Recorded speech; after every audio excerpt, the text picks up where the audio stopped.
There's a unique kind of guilt that creeps in when you know you should be studying, but you just aren't. You tell yourself, I'll start in 5 minutes, then 5 turns into 20, then it's midnight, and you're wondering why your brain seems so good at self sabotage. We all know why you're here. It's probably hard for you to get started with studying, and you're feeling that resistance. So you're in the right place at the right time. Here's the thing, not wanting to study doesn't mean you're lazy or broken. It means your brain is doing exactly what it was wired to do: avoid discomfort. But what if we could make studying just a little more inviting? A little less like a punishment and more like a choice you actually want to make? Let's talk about how to force yourself to study without forcing yourself. 1. Romanticize studying.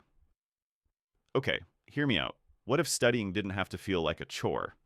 What if it could feel intentional? Imagine you clear off your desk, wipe it down, and make space for just what you need. You bring over your favorite drink, maybe an iced coffee, maybe a warm chai, maybe just cold water in a glass that feels nice to hold. You light a candle or crack the window open a bit, the air shifts. Your notebook isn't fancy, but you take an extra second to write neatly. Maybe you use a pen you like. Maybe you use sticky notes in your favorite color. It's not about aesthetics for the internet. It's about creating an atmosphere that feels good for you. Romanticizing doesn't make studying easier, but it makes it gentler, and sometimes that's enough to begin. 2. Visualize consequences and rewards. Let's get real for a second. Studying isn't just about passing a test. It's about choosing the kind of life you want to live in the weeks leading up to it. So close your eyes and picture this. On one path, you keep putting things off. You tell yourself, I'll start tomorrow, but tomorrow keeps moving. And then suddenly, exams are around the corner. You're panicking. You're canceling plans. You're stuck at home for a whole week trying to cram everything in. You're stressed, snappy, exhausted, feeling like you're serving a sentence. Your brain is fried. Your body feels like it's in survival mode. Sound familiar? Now imagine the other path. You didn't study perfectly, but you showed up. You chipped away at it bit by bit. So now, when your friends ask you to hang out, you can say yes, because you're not buried in guilt or pressure. You're not locked inside your room, whispering, I should have started earlier. Exams come and go, but your life still feels like your life. That's the reward. Peace, freedom, no last-minute panic attacks. Let your brain taste both sides, the peace that comes with preparation and the stress that comes without it. Then decide, which future do you want to walk into? 3. Change your environment. Your environment is either a cheerleader or a saboteur, and sometimes the only thing stopping you from studying is the room you're in. Let's talk about the bed situation. Some of us use our bed for everything: eating, sleeping, watching movies, doom scrolling, and the wildest one, studying. The real problem, most people miss this. Most people think learning is about input: reading, watching, highlighting, rewriting notes.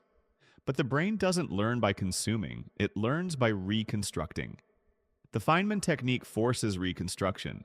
That's why it feels uncomfortable. And that's why it works. Level 1, the explain like I'm 10. Rule, but smarter. Everyone knows the step.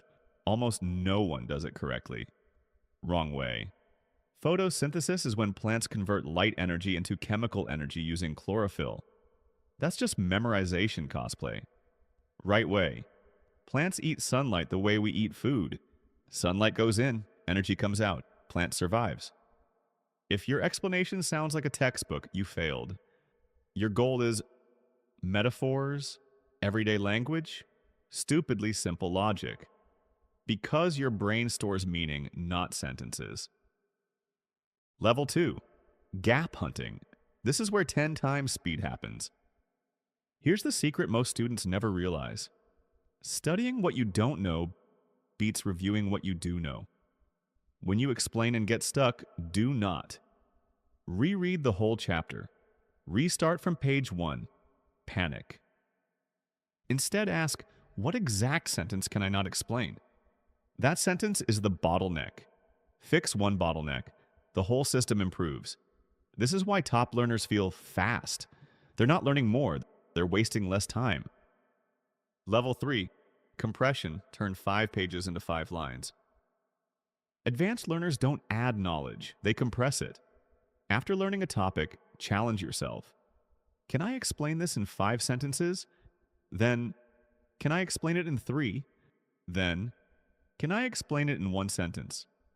This forces your brain to identify what matters, what's noise, what's core logic. If you can compress it, you control it. Level 4, Out Loud Explanation, the lie detector. Silent studying is dangerous because your brain can fake clarity silently. Speaking out loud activates auditory processing, error detection, working memory. Translation, no lies allowed. If you stumble, hesitate, or pause awkwardly, good. That hesitation is literally your brain saying, we need to fix this part. Say it again. Cleaner, simpler, sharper. Level 5, the why, how, what, flip, advanced. Most people learn in this order.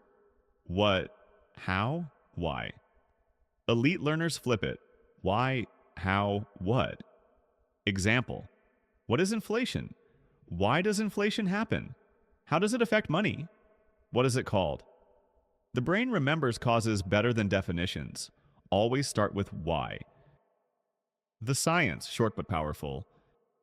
The Feynman technique works because it uses active recall, pulling info from memory, elaboration, connecting ideas, error-based learning, fixing mistakes, and coding depth, meaning over-memorization.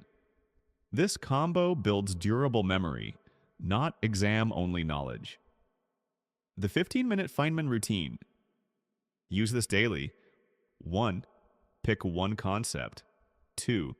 Explain it on paper or aloud, no notes. 3. Mark where you get stuck. 4. Fix only that gap. 5. Re-explain, simpler. 6. Compress to 3 sentences. Done. No burnout, no fake productivity, maximum return. Common mistakes, don't do this. Trying to Feynman an entire chapter, using fancy words to feel smart, writing instead of explaining, avoiding confusion. Confusion is not the enemy. Avoiding confusion is. Most people don't fail because they're lazy. They fail because they mistake recognition for understanding. The Feynman technique removes that illusion. So next time you study, don't ask, did I read it? Ask, can I teach it without notes? If yes, you own it. If no, you found your next upgrade. Now go turn your brain into a weapon. Try this technique today and tell me in the comments what you learned using it. And don't forget to like, subscribe, and share with a friend who says, I studied, but can't explain anything.